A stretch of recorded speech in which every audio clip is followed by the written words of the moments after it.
নমস্কাৰ ফেক্টৰিয়েল এটা এক্সাম্পল চাও আহক ওকে কোৱেশ্চন দিয়া আছে যে if pn represents the product of natural numbers from 1 to n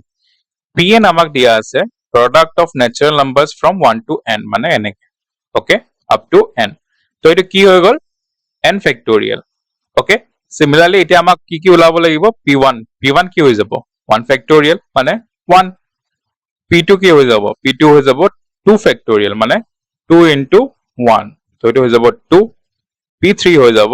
3 factorial মানে 3 into 2 into 1 মানে 6 next to হৈ যাব p4 হৈ যাব 4 factorial মানে 4 into 3 into 2 into 1 তো এটো হৈ যাব 4 12 হৈ যাব 24 ওকে আমাক খুদিছে p1 plus p2 plus p3 plus p4 তাৰ ভ্যালুটো হৈ যাব 1 plus 2 plus 6 plus 24 তো এটো হৈ যাব 33 তো आंसर টো হৈ যাব 33 ওকে ধন্যবাদ